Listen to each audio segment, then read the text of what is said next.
Welcome to all of you. आप सभी का स्वागत है।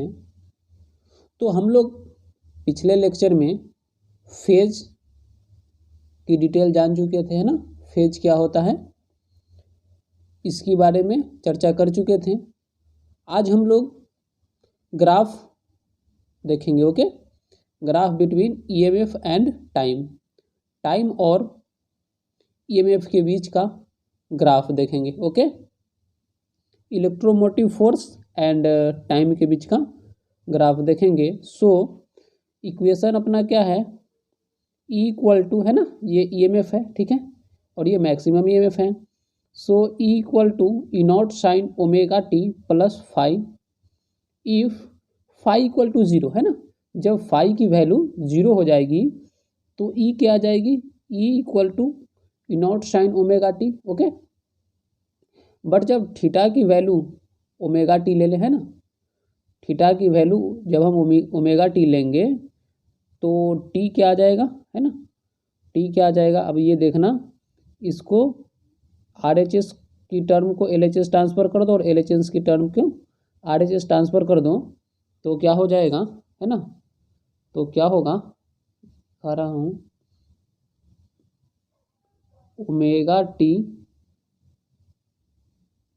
Plus theta. Okay, omega T plus theta. So t तो यहाँ पे रहेगा LHS में और ओमेगा यहाँ पे क्या है, मल्टीप्लाई में, और ये RHS में जाएगा तो डिवाइड में आ जाएगा। सो टी इक्वल टू क्या हो जाएगा, theta upon omega equal to theta की वैल्यू पाई बाई टू, है ना, थीटा की वैल्यू पाई बाई टू लेंगे। So pi by two upon omega equal to pi upon क्या हो जाएगा, two omega. So t equal to क्या आ जाएगा, two pi upon omega, two pi upon omega. अब ये जो अपना टाइम है ना, सो कौन सा टाइम है, ये टाइम पीरियड है। क्या है, टाइम पीरियड है। ओके, सो ग्राफ ड्रॉ करेंगे तो ग्राफ जो ड्रॉ करेंगे सो ये आपका ईएमएफ वर्सेस टाइम का, है ना। तो ग्राफ कुछ इस टाइप का आएगा, है ना, कुछ इस टाइप का आएगा। ये जीरो से स्टार्ट होगा, 0,0, है ना, 0,0 से स्टार्ट होगा और यहाँ जब मैक्सिमम होगा कब होगा, जब टाइम T/4 हो चुका होगा। फिर ये T/2 पे यहाँ पे होगा और ये मिनिमम 3T/4 पे होगा। फिर T, है ना, ऐसे ये चलता रहेगा। ओके, सो ये मैक्सिमम क्या है, E नॉट, और minimum minus E not. Okay, next है आपका सिंबल ऑफ AC जनरेटर। तो AC जनरेटर का सिंबल को हम लोग, है ना, ये डायग्राम से डिनोट करते हैं ना। AC जनरेटर का जो सिंबल होता है उसको इस डायग्राम से डिनोट करते हैं और DC generator as a battery को इस डायग्राम से डिनोट करते हैं। ओके, ये किसका है, आपका AC जनरेटर का, और ये किसका है, DC जनरेटर का। ओके, अब मैंने दो सर्किट बना दिया है। ये आपका रेसिस्टेंस है, ये आपका AC जनरेटर है, और ये पॉजिटिव टर्मिनल है और ये नेगेटिव टर्मिनल है। सेम यही यही सर्किट ये भी है, ये रेसिस्टेंस है ना, दोनों रेसिस्टेंस की वैल्यू इक्वल है, सेम है, और ये नेगेटिव टर्मिनल है और ये पॉजिटिव टर्मिनल है, क्योंकि मैंने आपको बताया था कि ये अपना साइकिल चेंज करता है। ओके, ये अपना साइकिल चेंज करता है। So E equal to E naught sine omega T हो जाएगा। ओके, इंस्टेंटेनियस करंट, है ना, इंस्टेंटेनियस करंट का इक्वेशन लिखेंगे। सो I इक्वल टू E/R आ जाएगा, क्योंकि आप पहले से ये फॉर्मूला जानते हैं ना, as we know V equal to IR, V equal to IR। So E equal to IR हो जाएगा। Okay, V equal to IR हम लोग पहले से जानते थे और E इक्वल टू IR भी पहले से जानते हैं। So I equal to I naught sine omega T. Okay, ये I नॉट जो है सो आपका क्या है, मैक्सिमम करंट है। ओके, I नॉट जो है सो मैक्सिमम करंट है, I नॉट मैक्सिमम करंट है। क्योंकि आप देखना, है ना, जब एंगल पाई बाई टू हो जाएगा, है ना, π/2 तो करंट मैक्सिमम होगा, है ना। आप ये ग्राफ में देखना एंगल π/2 है ना, तो π/2 पे क्या होगा, मैक्सिमम, है ना। इस पॉइंट पे आपका क्या हो जाएगा, मैक्सिमम, ठीक है। फिर तो पाई जब होगा तो स्ट्रीम पे आ जाएगा, ओके। सो और फिर ये यहाँ पे आएगा तो नेगेटिव में चला जाएगा, तो मैक्सिमम क्या होगा, कब होगा, π/2 पे। और हम लोग तो जानते हैं कि साइन π/2 का वैल्यू क्या होता है, 1, sine π/2 as a sine 90 degree, और साइन 90 का वैल्यू क्या होता है, 1। सो ये साइन π/2 पे क्या हो जाएगा, मैक्सिमम, ओके। सो आई क्या है आपका, I0 क्या है, maximum current. So I0 equal to E0 upon R, इसको हम बोल सकते हैं मैक्सिमम करंट, इसी को बोलते हैं हम लोग क्या, पीक करंट भी इसी को बोलते हैं, और एम्पलीट्यूड ऑफ करंट भी इसको बोलते हैं, ओके। नेक्स्ट इक्वेशन आपका है I equal to I0 sine omega T plus 5, ये जनरल इक्वेशन आपका है ना, ये आपका क्या है, जनरल इक्वेशन, ओके। अब कुछ इंपॉर्टेंट पॉइंट है, okay, important point. So first important point है, in case of alternating current of polarity of source will change frequency. India it is 50 हर्ज एंड USA it is 60 हर्ज। India में जो AC generator हम लोग use में लाते हैं ना, यूज करते हैं, वो 50 हर्ज होता है, और वही USA की बात करें तो USA में क्या होता है, 60 हर्ज होता है ना। ये आपका ऑब्जेक्टिव में आ सकता है कि USA में कितनी हर्ज का जनरेटर यूज किया जाता है, और इंडिया में कितने हर्ज का जनरेटर हम लोग यूज करते हैं, ओके। नेक्स्ट पॉइंट है, we can not see use AC alternating current या फिर AC generator for electrolysis, okay. Next point है, AC can be converted into DC by using rectifier, है ना। हम लोग रेक्टिफायर का यूज करके क्या कर सकते हैं, AC को DC में कन्वर्ट कर सकते हैं, AC को DC में कन्वर्ट कर सकते हैं। नेक्स्ट पॉइंट है, DC can be converted into AC by using inverter, okay. हम लोग इन्वर्टर का यूज करके क्या करते हैं, DC करंट को AC करंट में कन्वर्ट करते हैं। नेक्स्ट पॉइंट है, AC can be step up और step down by using transformer. Transformer का यूज करके हम लोग क्या कर सकते हैं, AC करंट को स्टेप अप यानी बढ़ा सकते हैं, स्टेप डाउन मतलब क्या है, घटा सकते हैं। एज ए हम लोग स्टेपलाइजर का यूज करते हैं ना, स्टेपलाइजर से क्या करते हैं, इसको बढ़ाते भी है और घटाते भी है। स्टेपलाइजर में एक्चुअली होता है ट्रांसफार्मर ही, है ना।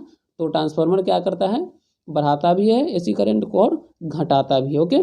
नेक्स्ट पॉइंट है, AC current and AC voltage are measured by hot wire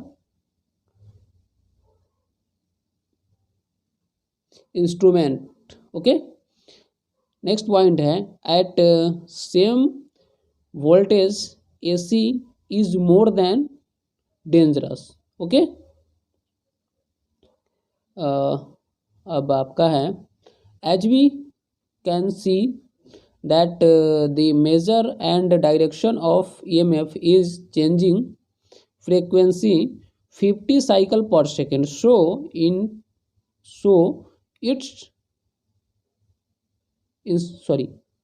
so instantaneous value of EMF and current have no practical use, so we have to define average EMF and average current, okay। ये बोल रहा है जो 50 हर्ज का meaning क्या होता है, तो आपको मैं बता दूं कि 50 हर्ज का मीनिंग होता है, जो इंजन है सो 1 सेकेंड में 50 साइकिल कंप्लीट करता है, ओके। इंजन 1 सेकेंड में 50 चक्कर काटती है, ओके। 1 सेकेंड में 50 साइकिल कंप्लीट करती है, okay. So E equal to E0 sine omega T plus 5, है ना, ओमेगा टी प्लस 5, ये आपका जनरल इक्वेशन है। और 50 हर्ज का मतलब तो मैंने आपको बता ही दिया है ना, मीनिंग बता दिया, जो 50 साइकिल पर सेकेंड। सो फ्रीक्वेंसी क्या हो जाएगा, फ्रीक्वेंसी 1/T, है ना, 1/T equal to 1/2 pi upon omega two pi upon omega. So omega upon two pi आ जाएगा और ये कितनी होती है 50 हर्ज होती है। ओके, ये कितनी होती है 50 हर्ज होती है। अब हम लोग कैलकुलेट करेंगे average EMF for one cycle at time T equal to zero to T equal to T, है ना। टी इक्वल टू जीरो से स्टार्ट करेंगे और टी इक्वल टू टी तक कैलकुलेट करेंगे। Okay, so Y equal to F of X, है ना, x की फंक्शन ले लेंगे। सो वाई पे बार लगा हुआ है, इसको बोल सकते हैं क्या एवरेज, है ना। ये आपका एवरेज का, या तो आप ऐसा डिनोट कर दो या फिर वाई एवरेज लिख दो, है ना, या फिर ये इसको भी यूज कर सकते हो एवरेज के लिए। ओके, इसको भी यूज कर सकते हो। इक्वल टू एक्स क्या आ जाएगा एवरेज ऑफ वाई, है ना, एक्स क्या है एवरेज ऑफ वाई का। सो हम लोग क्या करेंगे इंटीग्रेट करेंगे, है ना, क्योंकि हमें जीरो टू टी कैलकुलेट करना है। सो इंटीग्रेशन का यूज करेंगे। So y d x upon d x, y d x upon d x. So equal to E naught sine omega T. Okay, equal to E naught sine omega T.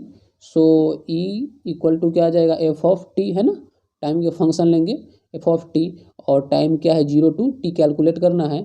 सो आ जाएगा क्या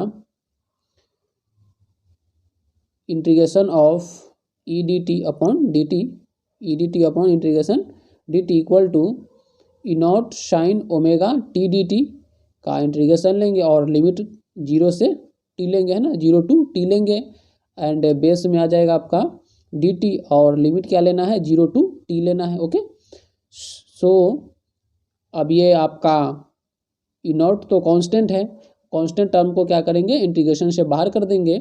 so sine omega T D T upon D t का integration कर देंगे और limit है ना zero to t लेंगे। ओके, सो आपका साइन ओमेगा टी, है ना, साइन ओमेगा टी का क्या होगा sign omega T D t का जब डिफ्रेंसिएशन, इसको तो पहले डिफ्रेंसिएशन करेंगे ना, तो ये क्या आ जाएगा minus cos omega T. So minus sine को बाहर कर देंगे इंटीग्रेशन से और ये आ जाएगा आपका क्या minus E naught cos omega T और लिमिट आपका T to zero to T हो जाएगा और ये आपका बेस में क्या आ जाएगा T omega. Okay, T omega, क्योंकि ये जो एंगल होगा, है ना, एंगल को हम लोग डबल मेजर करेंगे। ओके, एंगल को डबल मेजर करेंगे, बट अब equal to minus E naught upon omega t into cos omega t minus cos zero, क्योंकि वैल्यू हम लोग ने जीरो टू टी लिया है। ओके, जीरो टू टी लिया है। So minus E naught upon omega into two pi by omega. Okay, two pi by omega, ये two pi by omega क्या है टी की वैल्यू मैंने पुट कर दिया है, टी की वैल्यू मैंने पुट कर दिया और ये आ जाएगा क्या कॉस ओमेगा और यहाँ पर भी मैंने टी की वैल्यू पुट कर दिया है माइनस कॉस जीरो। ओके, क्योंकि टी की वैल्यू क्या होता है two pi upon omega, two pi upon omega equal to E average क्या आ जाएगा जीरो, ई एवरेज जीरो आ जाएगा। ओके, ई एवरेज जीरो आ जाएगा क्योंकि omega to omega cancel out हो जाएगा, है ना, omega to omega cancel out हो जाएगा और कॉस ये और ये भी omega to omega cancel out होगा। ओके, सो सबको कैलकुलेट करेंगे तो क्या आ जाएगा वैल्यू जीरो आ जाएगा। सो हम लोग ग्राफ ड्रॉ करेंगे तो ग्राफ कुछ इस डायरेक्शन में आएगा। ये आपका ईएमएफ है। ओके, ये आपका ईएमएफ वर्सेस टाइम। सो ग्राफ आपका पॉजिटिव में पहले जाएगा, फिर नेगेटिव में आएगा, फिर पॉजिटिव में जाएगा। ओके, और ग्राफ जीरो से स्टार्ट होगा। कहाँ से स्टार्ट होगा ग्राफ जीरो से स्टार्ट होगा। नेक्स्ट है average EMF for T equal to zero to T equal to T by two तक चलेंगे, है ना, क्योंकि पूरी टी नहीं लेंगे, हाफ टी तक चलेंगे, है ना। सो इक्वेशन बनेगा अपना E equal to E naught sine omega T और यह आ जाएगा इनॉट साइन ओमेगा टी और लिमिट जो लेंगे t to T by two. Okay, और अपॉन में आ जाएगा limit zero to T by two. Okay, so E naught integration से बाहर हो जाएगा और ओमेगा आ जाएगा, क्योंकि जब डेरिवेटिव करेंगे तो ये जो एंगल है इसका दोबारा डेरिवेटिव करेंगे तो ओमेगा टी का डेरिवेटिव लेंगे तो क्या आ जाएगा, ओमेगा है ना, जो बेस में लिखते हैं ना डिफ्रेंसिएशन से आपको पता होगा। और यदि इसमें कोई प्रॉब्लम परेशानी आ रहा है ना, आपको डाउट है, तो आप यूट्यूब पे सर्च करें डिफ्रेंसिएशन के फिजिक्स क्लासेस 2.0, फिर आपको वहाँ से डिफ्रेंसिएशन की क्वेश्चंस मिल जाएगी। ओके, सो आप वहाँ से डाउट क्लियर कर सकते हैं। ओके, और बेस में आ जाएगा t/2 - 0 equal to -2 E0 upon omega T, और ये आ जाएगा cos ओमेगा इंटू 2π/ओमेगा minus cos 0 equal to -2 E0 upon omega into 2π upon omega, और इसकी वैल्यू हो जाएगा -1 और इसकी वैल्यू -1। सो कैलकुलेट करेंगे तो क्या आ जाएगा 2 E0 अपॉन पाई। ओके, और जब ग्राफ ड्रॉ करेंगे है ना, ग्राफ ड्रॉ करेंगे तो ग्राफ क्या आएगा, कुछ इस टाइप का ग्राफ आएगा। ओके, 0 से स्टार्ट होगा, पॉजिटिव में जाएगा, फिर एक्सट्रीम पे आएगा, फिर नेगेटिव में, फिर एक्सट्रीम पे जाएगा। ओके, और ये जो टाइम जो होगा आपका है ना, इसको टाइम एक्सट्रीम पे आने के क्या हो जाएगा t/2। नेक्स्ट है आपका average value of EMF for half cycle depends on actual time intervals. It can be equal to 0 if it is calculated for t equal to t/4 to t equal to 3t/4 है ना। हमें time क्या लेना है t/4 lower limit, और upper limit क्या लेना है 3t/4। ओके, सो ग्राफ ड्रॉ करेंगे तो डायरेक्ट मैंने ग्राफ ही ड्रॉ कर दिया, तो ये ग्राफ आ जाएगा कुछ आपका इस टाइप का। ये टाइम आपका क्या हो जाएगा t/4 है ना, t/4 पे मैक्सिमम, और आपका फिर 3t/4 पे क्या हो जाएगा मिनिमम हो जाएगा। ओके, क्योंकि जब मैं एक बात बता दूँ आपको इम्पोर्टेंट बात, कि जब आप इस टाइप का इक्वेशन देखेंगे है ना, इस टाइप का इक्वेशन देखेंगे I = I0 sin omega t + π/2, तो इसमें जो ग्राफ स्टार्ट होगा है ना, इसमें जो स्टार्ट होगा सो यहाँ से स्टार्ट होगा।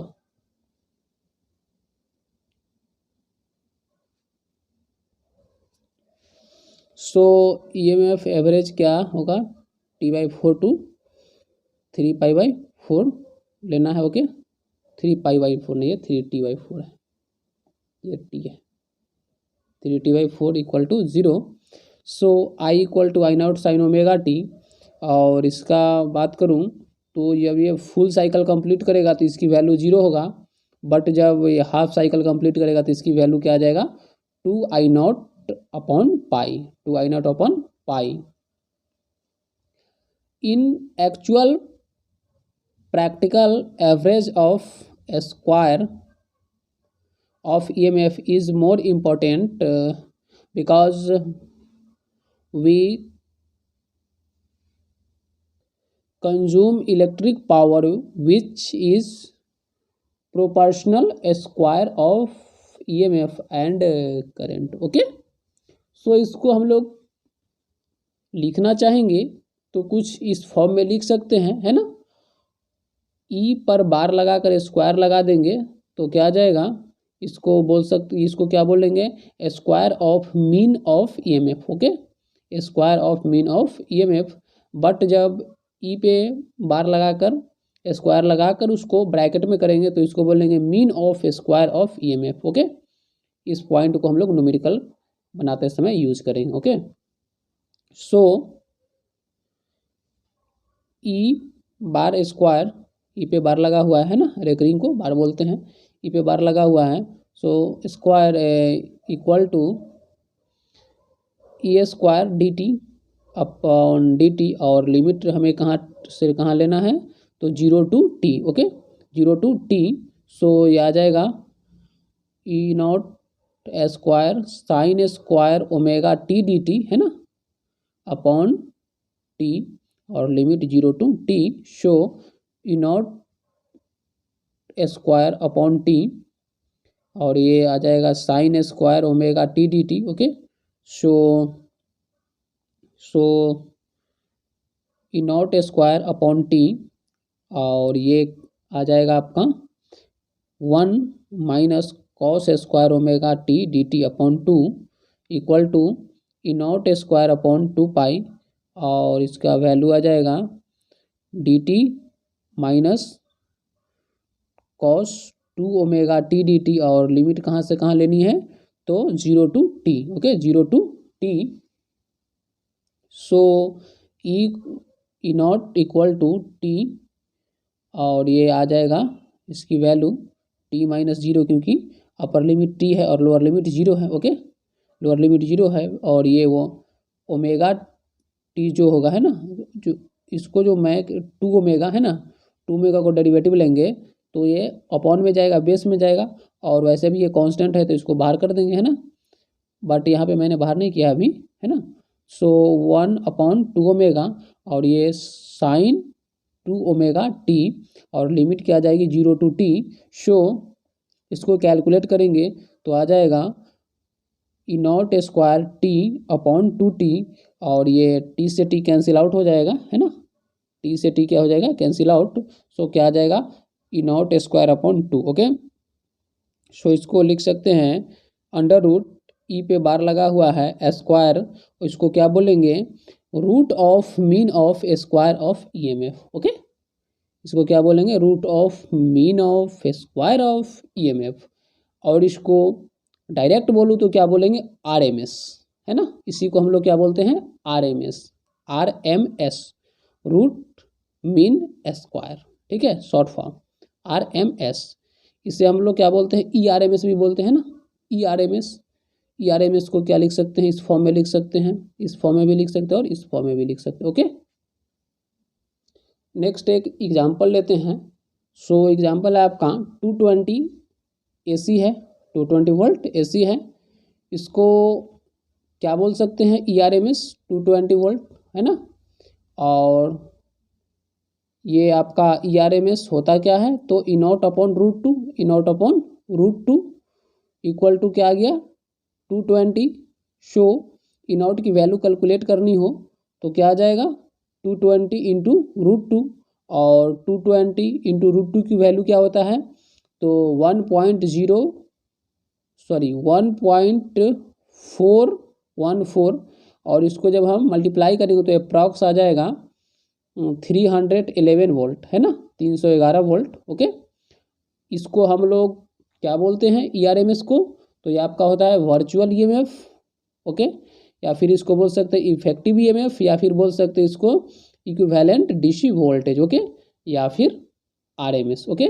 और इसका इक्वेशन की बात करूं तो इक्वेशन इस पे काम करेगा, I equal to I naught sine sorry omega T plus 5, so I R M S equal to क्या आ जाएगा, I naught upon root two, I naught upon root two. तो एक न्यूमेरिकल कर लेते हैं हम लोग है ना, एक छोटा सा क्वेश्चंस कर लेते हैं। वैसे आपको जब क्वेश्चंस करना हो तो आप कमेंट में डालेंगे कि सर मुझे आप क्वेश्चन कराओ, तो मैं क्वेश्चन का वीडियो अलग से प्रोवाइड करूँगा, बट एक छोटा सा क्वेश्चन मैं इसी वीडियो में करूँगा। वो क्वेश्चन है आपका, the current following in a circuit is given by equation I equal to A plus B sine omega T, then calculate IRMS of current circuit A comma B constant है, okay. So equation क्या दे रखा है, I equal to A B sine omega T, IRMS क्या होता है under root I का square हो जाएगा, ओके आई का स्क्वायर हो जाएगा। सो आई का स्क्वायर, आई पे बार लगा हुआ है, सो इसका क्या हो जाएगा I square D T upon D T है ना, और लिमिट कहाँ से कहाँ लेंगे तो 0 टू टी है ना, 0 टू टी। सो आई का इक्वेशन क्या दे रखा है, A plus B sine omega T पे स्क्वायर लगेगा into D T upon D T, और ये A square plus B square into sine omega T plus 2ab है ना, यहाँ पे मैंने ए प्लस बी का होल स्क्वायर यूज कर दिया है, ओके। और ये बेस में क्या जाएगा टी है ना, डी टी का क्या हो जाएगा टी, लिमिट आपका 0 टू टी रहेगा, ओके। सो आपका ए स्क्वायर डी टी प्लस ये जो बी स्क्वायर जो है सो कांस्टेंट है, इसलिए इसको इंटीग्रेशन से बाहर कर दिए हैं और ये बच जाएगा इंटीग्रेशन में sign square omega T D T plus 2ab constant है इसलिए इसको बाहर कर दिए, तो इधर बच जाएगा साइन ओमेगा टी, है ना, और बेस में आ जाएगा t-0 क्योंकि लिमिट क्या था, अपर लिमिट आपका t है और लोअर लिमिट 0 है। सो इधर बच जाएगा A square t-0 plus B square into t/2 plus 2ab और इसकी वैल्यू क्या आ जाएगा 0 अपॉन टी, ये टी है, मिस हो गया है, T equal to A square T plus B square t/2 upon T, जो कैलकुलेट करेंगे तो क्या आ जाएगा A square plus B square by 2। So IRMS क्या आ जाएगा under root A square plus B square by 2। Okay, तो फिर मुलाकात होगी नेक्स्ट वीडियो में। ऑल दी बेस्ट, पढ़ाई करते रहें और चैनल पर नए होंगे तो चैनल को सब्सक्राइब कर लीजिए, वीडियो अच्छा लगा होगा तो लाइक कर दीजिए और अपने दोस्तों में शेयर कर दीजिए। Thank you.